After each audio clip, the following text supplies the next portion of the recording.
Yeah. Pull up a chair. Bring your story. Welcome to the table. Welcome to Telly's Table Convo. Where the food's so good and the story's never shallow. Every plate got love. Hey y'all, it's your girl Telly, your aspiring chef, educator, and host of Telly's Table Convo. Welcome to episode 2, where you'll witness good food, real talk, big vibes, and inspiration. Today's guest is someone whose story is sure to inspire. Joining me at the table today is Tyler Gaston, better known as Gas. Now don't get the name twisted, he's not pumping gas, he's fueling quality production, creativity, and culture. Now pull up a chair, take a seat, because there's always room at Telly's Table. What's up, Gas? Welcome to my table. Thanks for inviting me, Telly. Yes, it's a pleasure to have you, man. Like, for real, I applaud you for your success, your journey, everything. Like, I really do. Appreciate you. Okay, I'm excited to see what you got cooking up today. So, the culture of Telly's Table, I like to prepare a drink based on my guests, something that represents you. So, when I thought of you, you know, me looking at your different speeches, things that you've done in the industry, I was like, it has to be something bold, something fueling, you know, something energetic, but it has to represent gas. Yeah. So this drink here is going to be called Gas Station Punch. Okay. All right. What's in the Gas Station Punch? So you got to let me know if it's giving gas. All right. All right. Inside of it is going to be a little bit of pineapple juice, a little bit of orange juice. Look at them eyebrows. Is it giving gas? That's what I'm talking about. Yes. Okay. Yes. You a bartender too? I mean, I can dibble and dabble a little bit, you know. Yeah, well, you didn't dibble and dabble. This right here, okay. Yeah, that's what's up. I like it. Now, what's on the rim, I wanted it to be a little bit of sweet and a little bit of spice, because, you know, you had told me you like a little spice. It's not too much, but it's up to you if you want to just taste it a little bit. Okay. You know what I'm saying? Yeah. Yeah, and you should also get a little bit of peach flavor in there, and that mint on top just adds to it. Long as it's giving gas is all I need. I'm about to run through that. For sure. Because I think about when people come to your studio, they're coming to be refueled, you know? Indeed. They come to you for inspiration with their creativity, production, so this drink has to represent you. For sure. You feel me? Yeah. No, and typically, you know, I don't really drink the hard stuff, so it's a girly tasting drink. Okay. You know, it got flavor to it. There you go. I dig it. I like it a lot. That's good. So I appreciate you. That's good. I didn't want to ask too many questions about what you like. I said, it has to be the culture where I come up with what I feel represents you. So I'm glad you like it. Nah, that's good. And I like the branding too. Shout out you. Come on with the setup. I like it. With the thank cards. you. Yeah. You know, like in production, all of those little details matter. So I definitely want to give you your flowers. I appreciate that. For sure. Yes. I mean, I feel like it has to be in the environment. What's me? If it's my table, it has to represent me. And I want to make you guys feel comfortable as well, you know? Yeah. So going back to what we're going to be cooking today. You mentioned that breakfast was one of your favorite meals of the day. So I had to come with it. You know, Telly's Table, we coming with it, right? We're going to gas this thing. So we're going to have a little bit of shrimp and grits.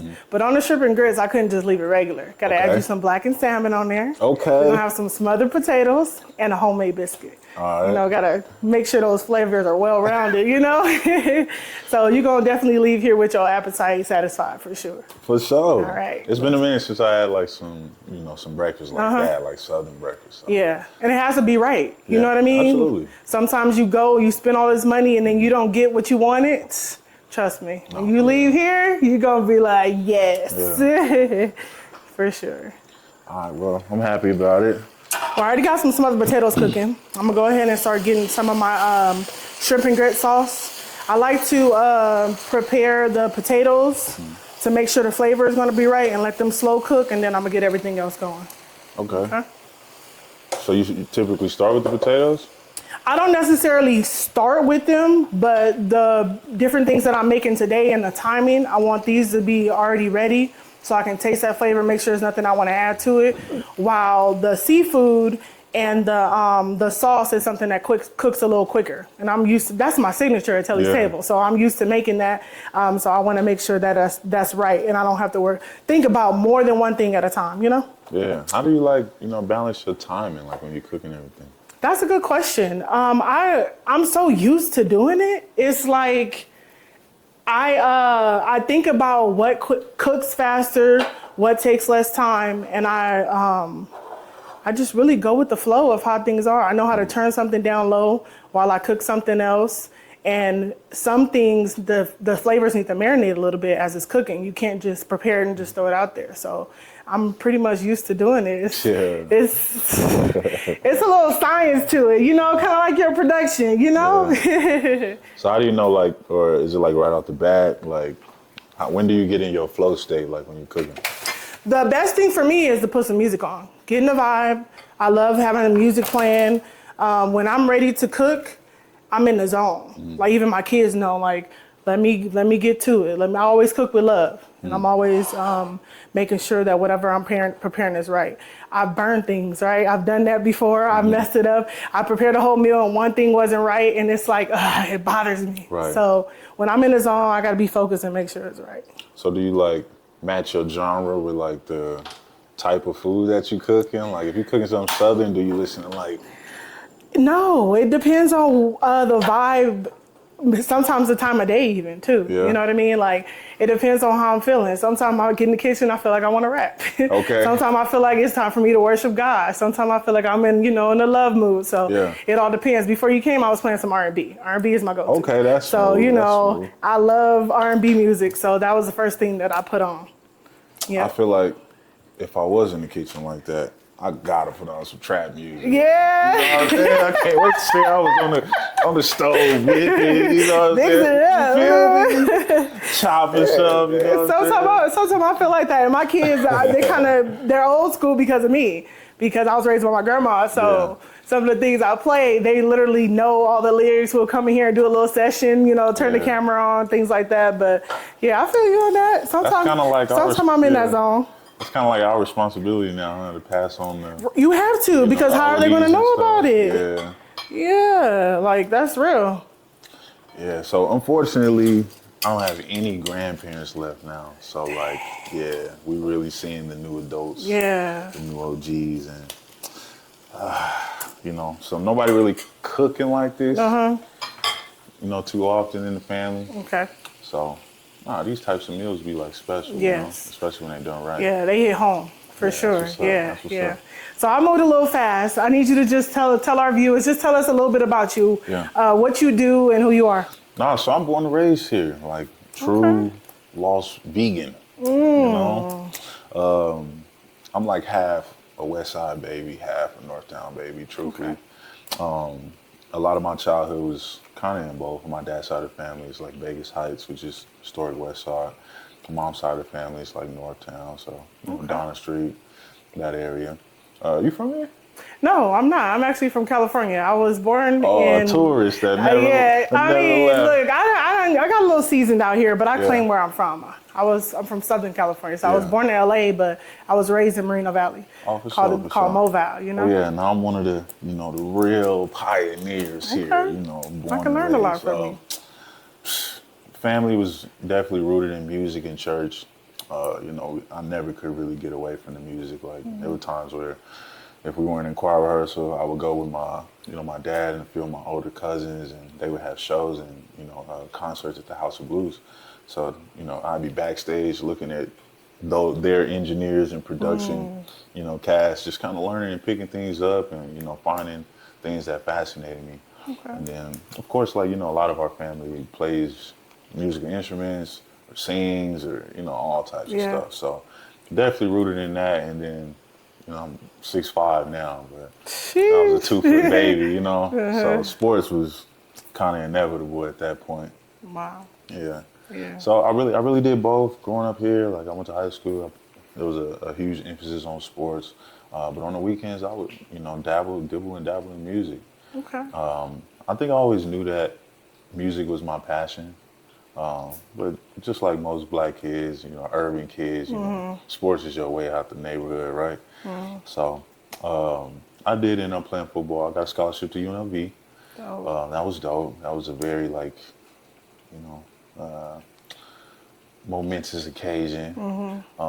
That 4 years of my life kind of helped me grow into a man. Like one of the dope things about college is just like you're there with so many walks of life, right? Like white people, Asian people, Indian people, and it forces you to understand how to speak universally, right? And connect with people in a different type of way. Plus being an athlete, like, that was a humbling experience because they would put you in front of the camera, like, you know, win or lose. Right. So when you're speaking and you're doing all these different things, like, you got to learn how to, you know, take your L's with pride and not throw people under the bus and all this different stuff. So just little things about growing up and, you know, that kind of made me, or going to college that kind of made me who I am today.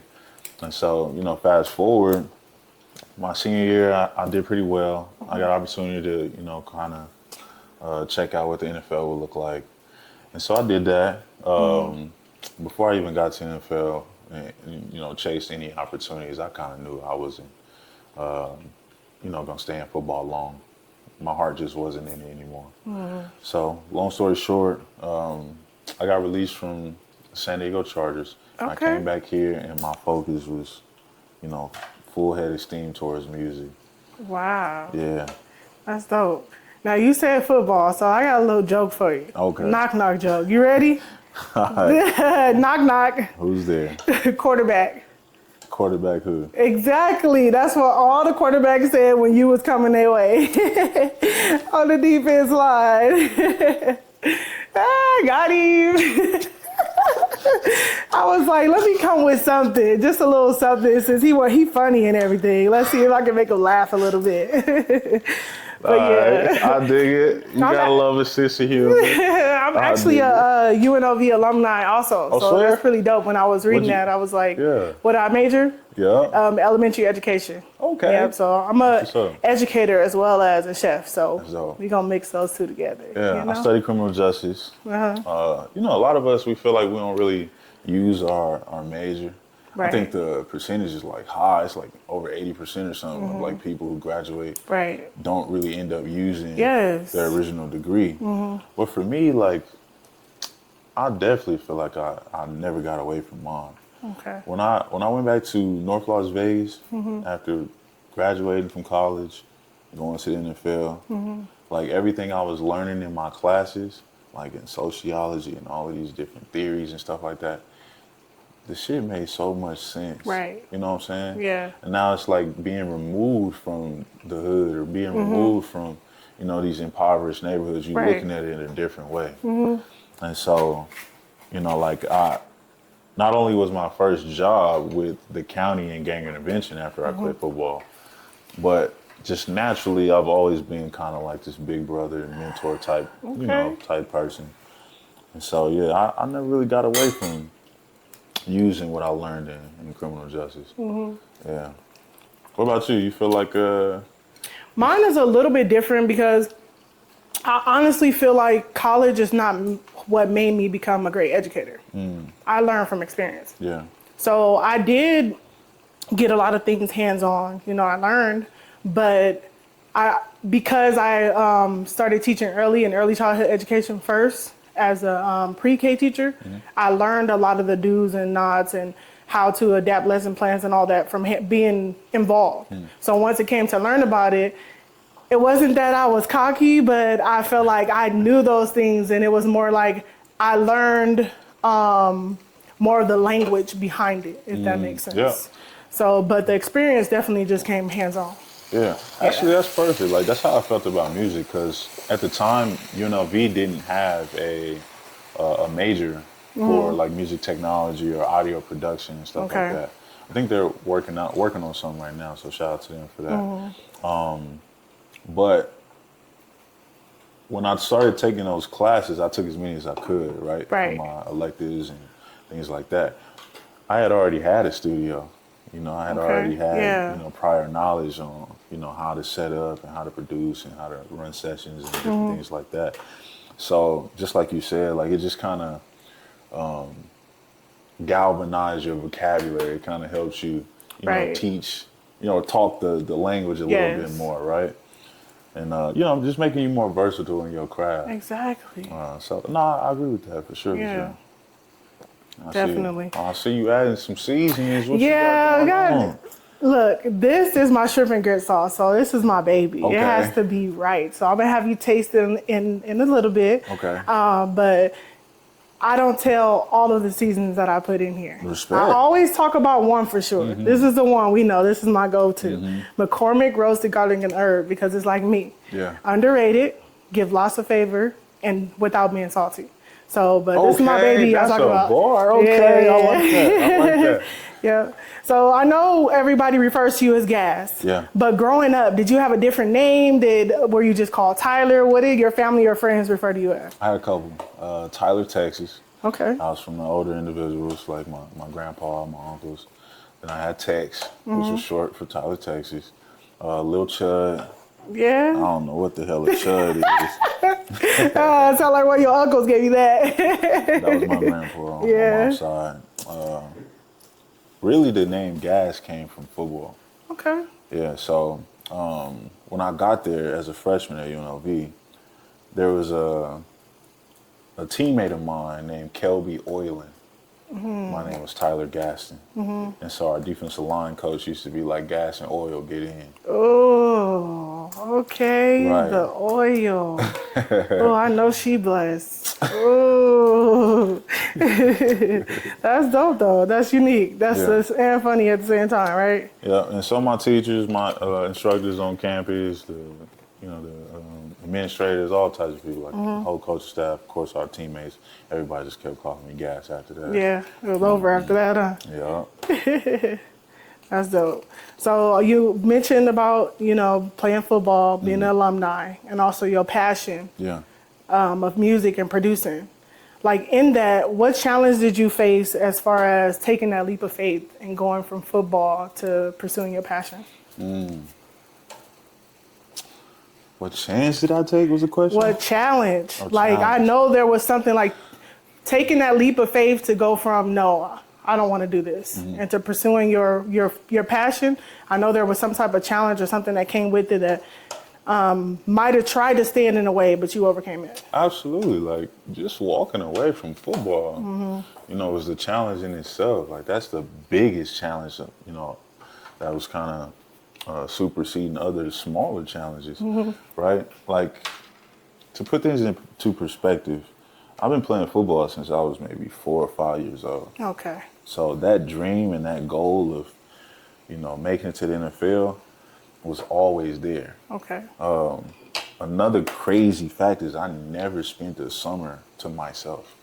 Until after I walked away from football. So, how people would typically go on spring break or summer break? Yeah. Like, nah, that was always spent as the off season preparing for the next, So, to say the least, I was dedicated to getting there. Okay. So, it's like, you ever hear people talk about in sports where is it better to go all the way to the championship game and lose, or is it better to lose before you even get to the championship game, right?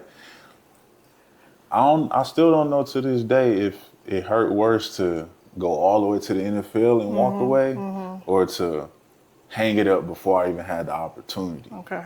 Because it's like, do you live with the regret of, never knowing, or do you live with any regret of, like, damn, I was hella close. Right. And I probably could have just, seen it through.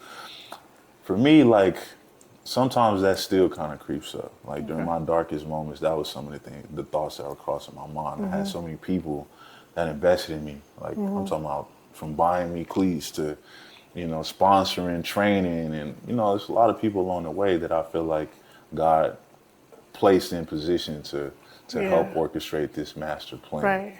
So to be so close and then to choose to walk away was an unexpected decision in everybody else's eyes, but for me it had already been brewing. Okay. It was just like accepting the fact that I was doing it. Okay. That makes sense? Yeah, that makes a lot of sense. Yeah. Definitely makes a lot of So sense. that was definitely a challenge because truth be told, like I was good at football. Like, it's not like a typical story where a person probably he was trying, like he could have made it. Okay. Nah, I still had other opportunities on the table. I had other invitations. I had an agent. Okay. Like, all of that was still very, realistic for me. What was also realistic was my faith too at that time, right? There we go. So you know, from my junior to my senior year, like my faith in God and spirituality started to really, really shake. There we go. And I was facing some unforgettable, undeniable, you know, movements in my life. Mm-hmm. And for me, one of the scriptures that stood out talked about how, you know, God will give you the desires of your heart. You feel me? Right? He didn't say nothing about the desires you think you want. There you go. It's about the ones that's really implanted in you. Right. And football wasn't implanted in my heart. Music was. Yeah. When I lay down and I dreamed about things Wow. and I saw things vividly, it always involved music. And if football was involved, it was a means of funding the real dream. So, you know, I took that as God telling me, like, Right. I never said you had to play football to be blessed like that. I never said you had to play football in order to, you know, have this legacy that you've been praying about. And I heard it loud and clear. So. And the key thing you said was faith, because faith is what moves God, not just our needs. You know what I mean? So that's a good thing that you said, because one of my questions for you is, where would you be without grace? Without grace?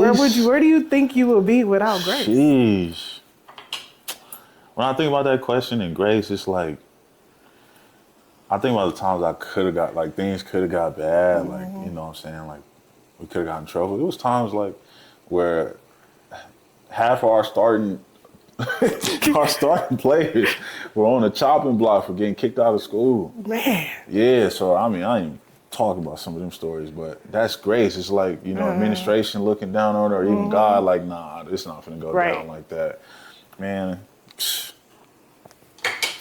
second chances from different people, you know what I'm saying? Like, now mind you, I wasn't a kid that was like, I guess, real troublesome. Okay. Right?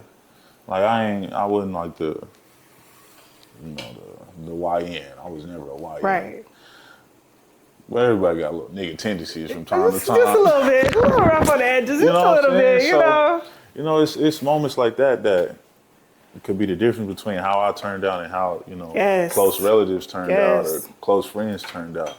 Like, I remember when I got expelled from school, right? They made an example out of me, right? I had a slingshot. It wasn't like I took a pistol or, you know, something crazy to school. And then I ain't shoot nobody. I ain't hurt nobody with the slingshot. Right. But, like, that was an opportunity where they could have had grace and they didn't, right? Okay. But there are other moments in my life where people did have grace. And they were like, nah, this not that.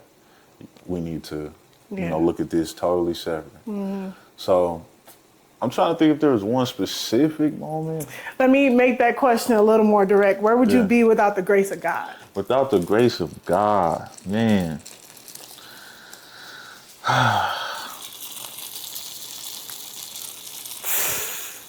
I'm a process to speak type of person. I feel like that's a very major question. You know, that's a spiritual question, inspirational question. I feel like if I would have never toned my attitude and my humility, I feel like the end goal, or like the image of who I am right now and that, you know, our community appreciates, would have never have happened. Right. Although I didn't consider myself like an asshole, I definitely thought about my gain in the things that I was doing. And one of the common misconceptions for us is we think that our hard work is what earns us, you know, our rewards or our, you know, our outcome. There's a lot of people that work hella hard and they never seem to get ahead, right? So that's a example of God's grace right there. That's God's grace and favor, like, you know, being implemented into It's not fair. Exactly. But it may be on you. Exactly. Yes. So, you know, there's multiple stories like that. But I definitely feel like I would not have the character that I have. I feel like I wouldn't be as far as I am. Right. Because this whole, you know, studio facility and this vision that I created, there was no blueprint for that. Like it was the first of its kind. I was the first person to really do that style here in town. Okay. So, you know, I could have made a bunch of mistakes. You know, another thing is I have clients that are from every gang neighborhood, you know, Around. in town, Yeah. right? A clear example of God's grace is how we've never had a fight, we've never had a shootout, we've never had a robbery or any of that typical studio stuff that you would hear about happen at the gas station studios. Amazing. And that's not just because they respect me. You know what I'm saying? That's a lot of God. That's a lot of God involved in that. Because it's been a couple times where we done scheduled enemies back to back, and, you know, and they didn't cross paths and just. Nothing but the grace of God. Exactly. With that. Yes. Wow. That's great to hear. Yeah. That's dope. I see you've been working with, you know, young people. And just from your experience, like, what advice would you give a young person or a teenager, young adult that's thinking about their career and what they want to do? Like, what advice would you want to give them? Like going from college into a potential career that they want to pursue, like just a little advice or something that you know that helped you along the way. Yeah, I feel like, you know, you ask me that question and it's going to change every day you ask me. Right, and that's true. Today, what I'm feeling is, at some point, you got to stop thinking and start doing, right? I think in terms of college, right, like a lot of people, they don't put a lot of thought into what they really want to do before they start signing up for classes. And then they end up doubling, triple majoring because they realize, oh, I jumped into this for money, or I jumped into this because, you know, like it sounded cool. If you just take the same amount of time you might focus on outward sources or video games or, you know, stuff that, you know, isn't inside of you. If you take that same amount of time and apply it to really studying yourself, you're going to get the answers to questions, you know, like what's your passion and what you really love doing. It's just, we don't really sit down and, you know, appreciate ourselves. Yeah. We don't allow silence to be loud, you know? That's good. So, you know, for a young person, remove the distractions and start focusing on yourself. Like, it's okay to be selfish sometimes. And that's a part of it, choosing you and your autonomy and, you know, really honing in on your personality and where you want your life to go. That should be something that happens early in your life. Yes. So you don't got to go back and correct it and all of that, because you're going to have stuff that you got to fix anyway. Yes. So why not just, you know, mitigate the things that you don't have to, you know, bump your head on. And that plays a lot with like mental health, you know, like now the generations are becoming more aware of it. And for me, it's like my daughter, she had to teach me like, Mom, I'm stressed out, or I'm going through this. Like she was overwhelmed or overstimulated, and she had to teach me like what it meant or what it was, you know? So for me, I think about when you say sometimes we don't focus on that silence, or our silence is not loud enough. Sometimes I have to play my music loud and be by myself. That's my silent moment to myself, or reorganize my room to do something where my mind is set differently. Yeah. So what do you do, like as a business owner, just what do you do to practice or work on your mental health? Yeah. Everybody that work at the gas station know at some point, if I'm overstimulated, I will kick everybody out my room for sure. I don't get out. Right? I find myself not even really listening to music. Okay. Like when I'm driving home or something, like I'll just be listening to my thoughts, figuring things out, being proactive like mentally before it even transpires in real life. You know, like when I say like allow your silence to be loud, like right now we sitting in this room, we got all these like ambient sounds going, right? And even with playing music, although it's in the background, that's still playing a role in how you process and how you hear, you know, your internal thoughts. I'm saying like really be in silence, you know? Yeah. There's a place, there's like this chamber or something, like this room. I think it's here in the States, but it's supposedly the quietest room on earth, right? Fun fact about it, it's like they offer like some huge wager to anybody who can stay in there more than, I think, like 24 hours or a week or something. I don't know, whatever the time limit is. But the thing that stands out to me is nobody can get the money because literally silence becomes loud. It starts driving people crazy. they have a psychologist, you know, waiting for people upon exiting the room when they try this challenge. And it's like, because most people don't really sit down and listen to their silence, it's like all these inner thoughts start like, you know, just running. So if it's negative and you've been hiding from it, now you got to face it. Right. Because that's the only thing you're hearing in this room, right? And so I guess I reference that to kind of accentuate what I was saying about really getting used to removing yourself from all the distractions. Right. Like, you know, don't sleep on really being in silence and just hearing maybe the AC unit running. Yeah. You know, giving yourself some time to just reflect and replenish. Yeah. But that's what I do. Yeah. Yeah. I Or I like go that. hoop, you know what I'm saying? Anybody in TV land, if you want to hoop, still a bucket, been a bucket. You can get cooked whenever you Bar want to. for bar. That's dope. So what about the gas station studio? Like, that's a unique name. Yeah. I know you're gas, but there has to be a little something behind it. I see the logo with it being on full. So where does the name, or give me a fun fact of like, where does the name gas station studio come from? How does it apply? So the start of the actual studio business, right, was way back in like 2015. Okay. Right. I was renting a 3-bedroom home in which I turned one of the upstairs bedrooms into a studio. Now, some of my clients that have been locked in with me from the beginning, like, you know, shout out Milo, shout out King Shot, shout out Dane. And it's, you know, a long list of people really that were really locked in. But some of those OG clients were the ones who actually came up with the name. Like Gas was there, but they started to say stuff like, "Oh yeah, we at the gas station. I'm working with Gas," you know. And like, the more and more people started to say, it was like, why would I get away from something that's already being naturally branded? Yeah. And so when I moved into the first studio facility, was, you know, it was like on MLK and Alexander. Okay. It's like a 500 square foot little office suite that I turned into a studio. I kept the name. Okay. Yeah, so that's where it came from. Yeah, that's dope. I was like, that's dope. Like, I was just thinking about it. It can mean so many things, you know, along with your name, you know? So that's pretty dope. Every play got love, every guest got soul. One conversation can feed the whole world. All right, so I got a question for you, actually. Okay. So, what's your favorite part about cooking? It's therapeutic for me.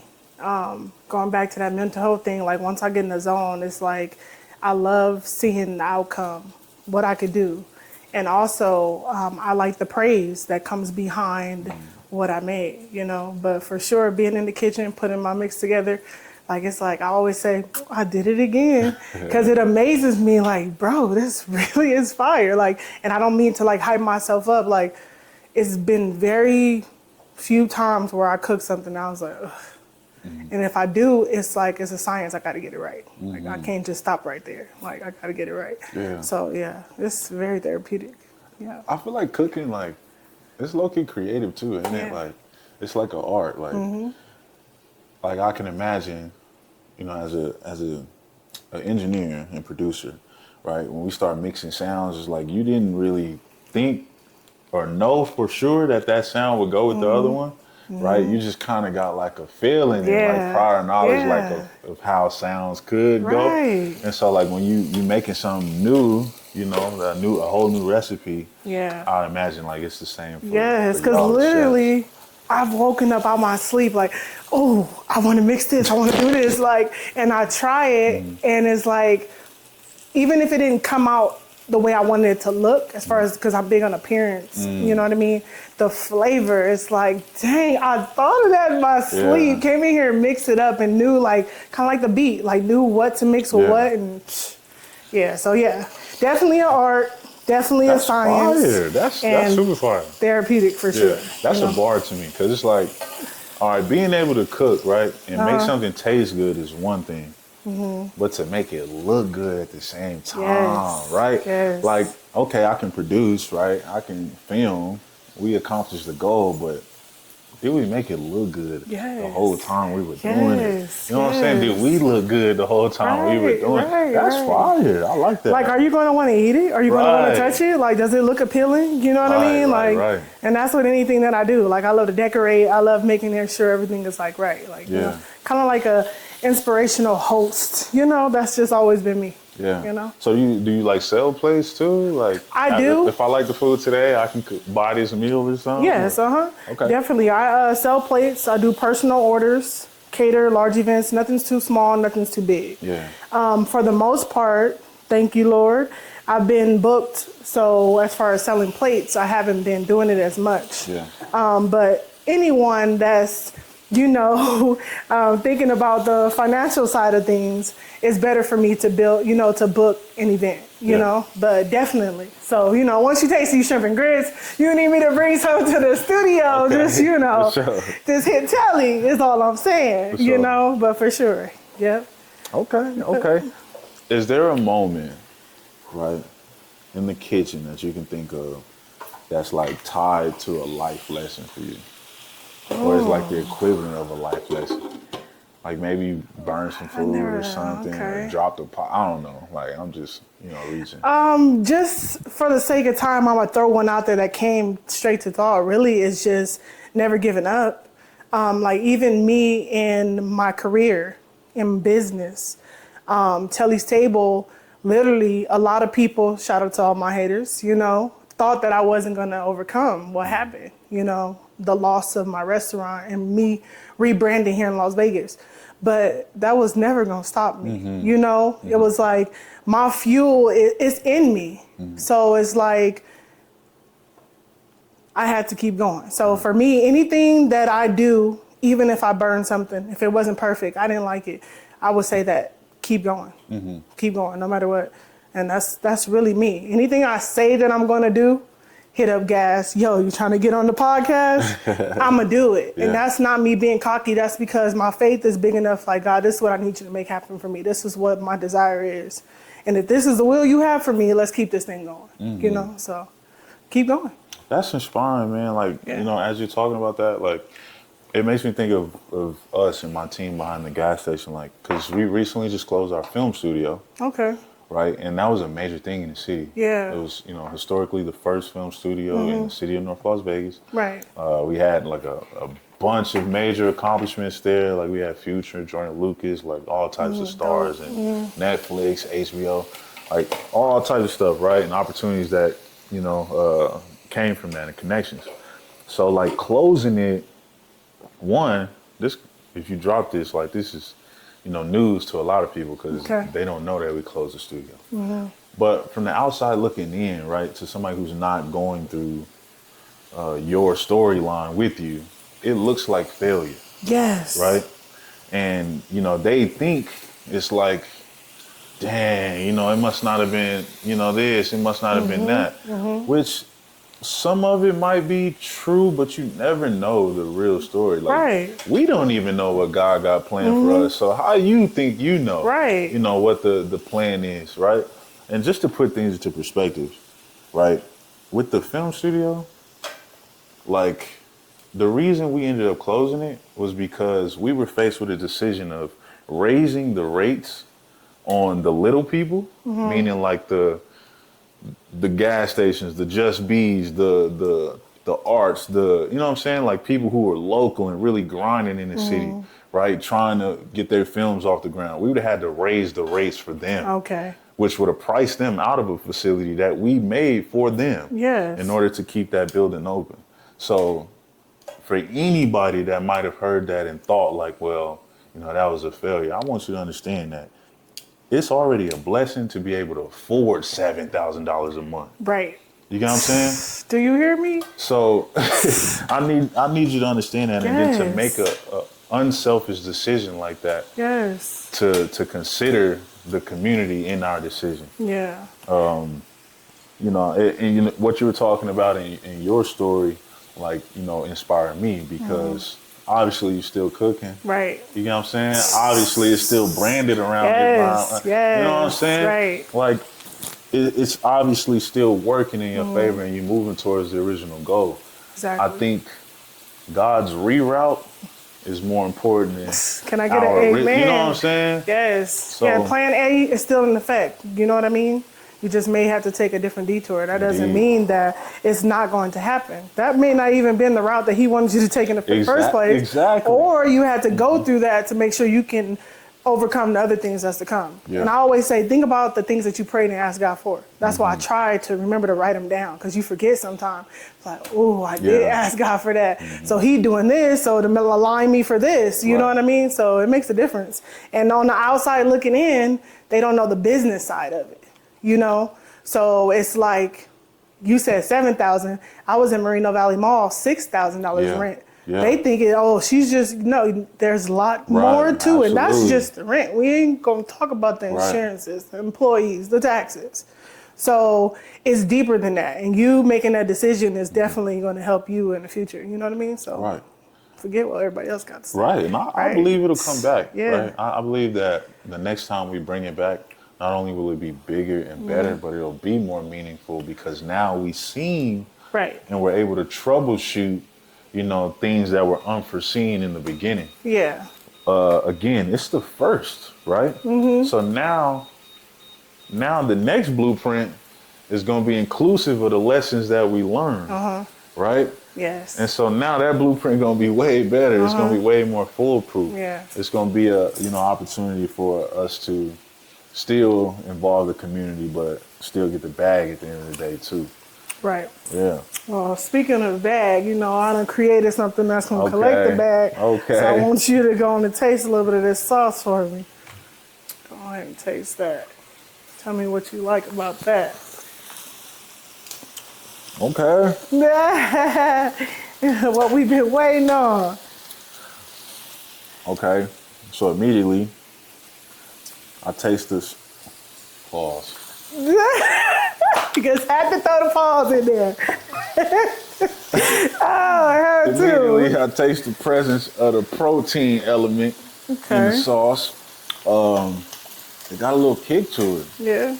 You know, like, I'm not sure what all the flavors are, but it definitely got some spice in there. It's the right amount of, you know, savory. Okay. I dig it. Okay. Okay. Vegetables in there. Yes, sir. I don't really understand how y'all be knowing like which vegetables are supposed to go with which, and you know what color the sauce supposed to be. It's like, no, pause. That's crazy. Look, it comes from trial and error. You know, even how you put it on the plate. Does it look balanced? The taste, yes. But does it look balanced? What flavors, like a green bell pepper for me gives a different flavor than a red or a yellow, even though it may seem like it doesn't. You know, so it has to be well-rounded and thinking about what all is going to go on it and how it's going to look. Yes, the flavor is important. Yes, it has to be cooked with love, but when you see it on the plate, do you want to eat it? That's a big part of it. Okay, let me ask you this. So like for us, right, in film, like we still operate off of complementary colors, right? So if you notice in like a movie scene, you know, red will be with green and blue will be with orange, right? And so on the color wheel, these are like colors that are directly across from each other, right? So when you say like the look of it has to be balanced, like how do you know, pick the contrast of the colors, like the sauce? Think of a salad, right? Salad's green. If I throw green onions, cucumbers, green bell pepper, it's just green. Like I need something to pop out to be inviting, to catch your attention. So I got to put a little red in there, a little bit of white in there, a little yellow. Like this, like putting a fit together, low key. Okay, yeah, right. It doesn't necessarily have to match, but it has to be inviting. It has to pop out. Like kind of like myself and Marquetta, we were talking about logos and how it grabs your attention. That red. It's something that triggers a neuron like, oh yeah, I need that. I need a little bit of that. You know what I mean? So that's important. Definitely important. That's fire, it's gonna taste good and it's gonna look good. Cooking might be like the foundational bar for life, for real. Yeah. Yeah, like it got some metaphors in it. So you know how to cook? What? Do you get in the kitchen? Like, what about when you at home? First off, I'm barely at home. That's probably, I'm gonna use that as my excuse right there. Yeah, okay. Why I don't cook, cause somebody gonna cook. Yep. But it ain't me. Okay. I see why you sitting over there and not over here. I got you. Yeah. I know what I'm good at. I feel like I've done and accomplished so much that I feel like I probably could cook. How old are you? I'm 33. Oh, you ain't figured that out yet? Whether you could or not? All right. If you want me to just I stand think on, you know, can. 10 toes, I think I could. Yeah. Right. Confidence. Whatever I do through Christ Jesus or something. Just not good as Telly, is what you're saying. But no, I definitely ain't as good as Telly. No. It might not even be as good as your kids, but nah, it's just I don't think I have the patience. Okay. Like I can't even figure out how to cook for myself and maintain my appetite the whole time. Right? And then I got ADHD. I'll be forgetting to respond to people. I'm gonna forget to respond to my sauce. Forget to respond to my, no. That's a lot altogether. Left and right. I got you. It ain't for me. Makes sense. Definitely makes sense. I'll show paperwork. Yes, indeed. Well, when you're ready, Telly's Table, at MV's Telly's Table, hit me up. I got you. I definitely will pull up to whatever scene, wherever it is. I travel. So, yeah, definitely. I love creating food where that blesses the soul, And definitely, depending on what you're doing, we're not going to make something this heavy, right? A little something light sometimes, depending on what the break is looking like. But definitely. Yeah. I like what I'm tasting. Pause. I like the food that I'm tasting right now. As of right now. Oh, God. Pause. That was crazy. Oh, God. That be having me rolling with that pause. Like every other word one time in the video was like, pause. Like, dang, wait, I messed up again. Pause. Oh, Lord. How you feel about the pause game? You really understand it? Yeah, I feel like hold up. Don't take that the wrong way. Don't think, I'm going to say homophobic, but in a sense. But people, especially on the internet, take what you said and use it for something else. So I get it. But I don't have to so much worry about that. Yeah. But it's hilarious to me. My students do it all the time. Like all the time. They'll say it to me. Like if I'm asking them a question or responding, they'll say pause just because of the way I'm saying it to them. I'm like, chill. I'm not even talking about like that. Like, chill. Yeah. But it's hilarious. My son, he 10. He haven't gotten into all that yet. Yeah. Unless he do it with his friends and not with me. But it's funny. Me personally, I think, it's just a fun game. I don't think it's excluding anybody or meant to make anybody feel uncomfortable. Right. I think the fact that even the New York cast, when they started to say pause instead of no homo, that's more inclusive. It's more politically correct, Yeah. I think the fun of the game is really making sure you saying what you really saying, right? Because a lot of times we, in communication, we just kind of get the point across. We just say what we need to say. We're not really focusing on how it's coming across, right? I think it's a dope communication game, if you ask me. Really say what you mean with detail so it can't be misinterpreted. Got you. Versus, I like that. I feel you. Yeah. Pause. I ain't feeling no. See, there you go. And then we got a rule too. You can stay out of the game. We won't pause you. Well, we probably gonna pause you if you say something crazy. But you don't have the responsibility to say pause until you pause somebody else. Oh, but when you pause somebody else, you in the game for life. Yeah. For life. For life. For life. Shout out Cam. Shout out Mace. For life. Gotcha. Let's see what these potatoes hitting for one time. My kids be like, how you taste that? It's hot. No, it's not. It damn sure look hot. Now with this, I think about the seasonings or the flavors that I already have in my other foods. So I don't want this to be too seasoned, but it has to be right. Right. Especially coming from the southern idea of potatoes, you know? So let's get you a little some. I was about to say pause. Why is it hanging like that? See? You rubbed off on me. Look. Go ahead and taste that for me. You sure this ain't hot? It's hot, but it's not hot. But it's hot. Yeah, I'm gonna blow mine like a fifth grader for real.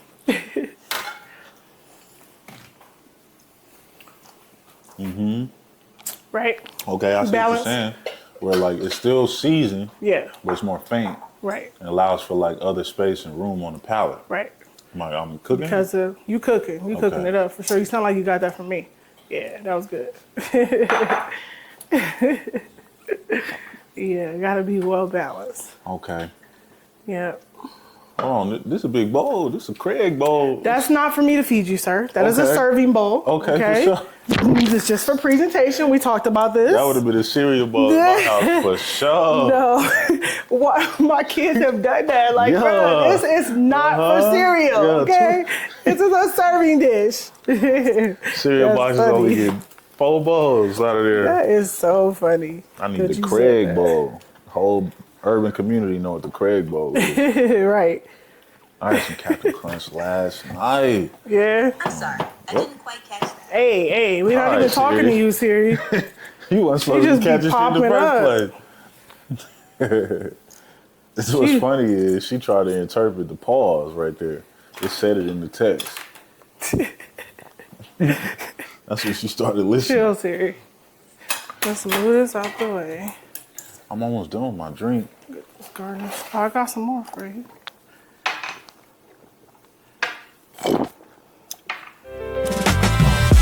Welcome to Telly's Table Convo. Pull up a seat, let the real ones follow. Good food, good vibe, good people. Let's see.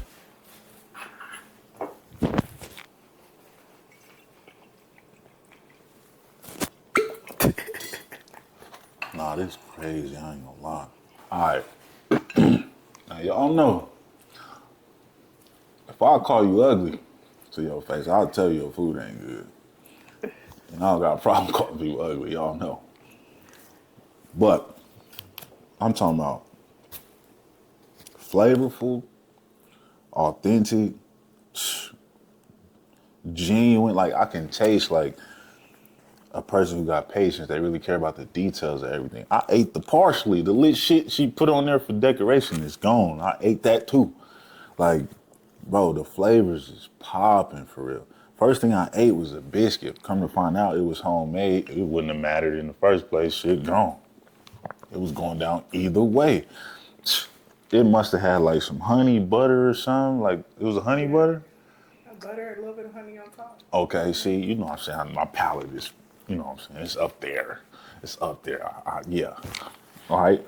The potatoes, you know what? Perfect temperature too. That's one thing I remember. It wasn't too hot. Like, I don't like having to wait to eat my food because it's too hot. It's like, I don't know, patience thing for me. Everything was at the perfect temperature, which means that she waited and she served it the right way, in my opinion.